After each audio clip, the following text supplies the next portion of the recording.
बड़ी खबर यूपी से करेंगे जेपी नड्डा। मिशन 2024 की शुरुआत आज काशी आएंगे भाजपा के राष्ट्रीय अध्यक्ष जेपी नड्डा। सीएम योगी आदित्यनाथ भी वहां पर मौजूद रहेंगे। भाजपा का यूपी में सभी 80 लोकसभा सीट जीतने का लक्ष्य है और इसी लक्ष्य को साधने के लिए जेपी नड्डा पहुंचने वाले हैं।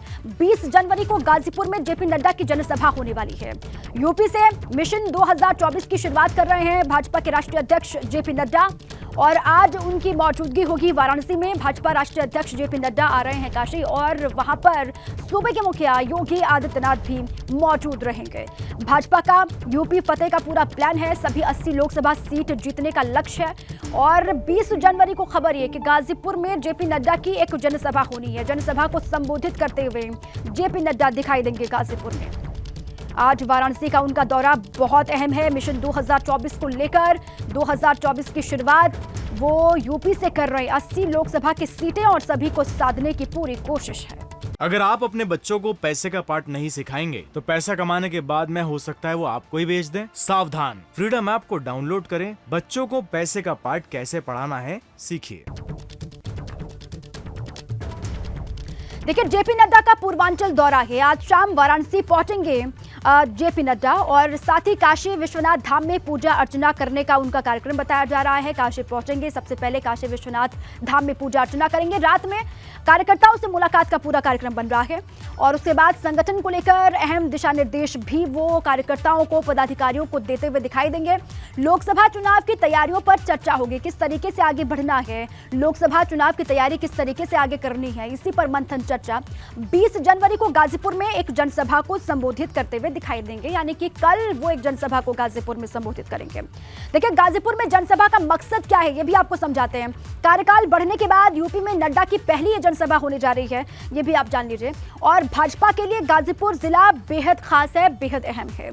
यहां से दूरगामी सियासी संदेश देने की तैयारी की जाएगी और 2022 में मिली हार को जीत में तब्दील करने का पूरा प्लान सेट किया जा रहा है। हारी हुई सीट पर रणनीति बनाकर काम किया जाएगा। जो सीटें हारी हैं वहां किस तरीके से जीत का परचम लहराना है, इसी को लेकर रणनीति बनाई जाएगी और इसी के तहत काम होगा। हार का सिलसिला तोड़ने का मकसद है भाजपा का। गाजीपुर की धरती से विपक्ष को चुनौती देने की कोशिश और इसी कोशिश को आगे बढ़ाते हुए जेपी नड्डा कल दिखाई देंगे जब जनसभा को संबोधित करेंगे। जीत के लिए सुभाषपा को साथ ला सकती है बीजेपी, ये भी जानकारी मिल रही है। और मिशन 80 को पूरा करने का पूरा टारगेट सेट किया जा रहा है। मिशन है 80 सीटों को फतेह करने का और इसीलिए कल जब जनसभा को संबोधित करेंगे तो इस बात का जिक्र वो जरूर करेंगे कि 80 की 80 सीटों को जीतना है। तो गाजीपुर सीट क्यों अहम है ये हमने आपको बता दिया। अब देखिए, गाजीपुर भाजपा के लिए क्यों अहम, ये पूरी जानकारी। 2022 विधानसभा चुनाव में कुल 7 सीटें हार गई थी बीजेपी। यहां पर सपा सुभाषपा के प्रत्याशी बड़े अंतर से यहां पर जीते और 2019 लोकसभा की अगर आप बात करते हैं, 2019 लोकसभा चुनाव में भी हार का सामना यहां पर करना पड़ा था। मनोज सिन्हा को अफजल अंसारी ने हराया था यहां पर लोकसभा में। देखिए, 1,20,956 वोटों से हार मिली थी भारतीय जनता पार्टी को। 2019 की हम बात कर रहे हैं। अब देखिए, पूर्वांचल में जीत मिलने से मिशन 80 पूरा होगा। जो सपना लेकर के बीजेपी यूपी में आगे बढ़ रही है, वो सपना अगर यहाँ जीत हासिल होती है तो पूर्वांचल में जीत मिलने के बाद ही मिशन 80 का जो पूरा संकल्प है वो पूरा होगा भारतीय जनता पार्टी का। और इसी मिशन के तहत यहाँ पर पहुंच रहे हैं बीजेपी के राष्ट्रीय अध्यक्ष जेपी नड्डा। वो यहाँ पर आएंगे, एक जनसभा को संबोधित भी करेंगे और पूरा वहाँ का क्या रहा 2019 में, जो वोट शेयर कितना रहा, कितने वोट किसको मिले, जीत किसको मिली और हार का सामना बीजेपी को कैसे करना पड़ा, ये पूरे डिटेल्स आपके सामने हमने रख दिए हैं।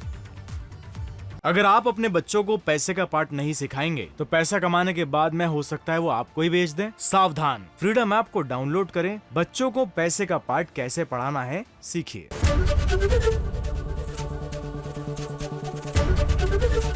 एबीपी गंगा, खबर आपकी, जुबान आपकी।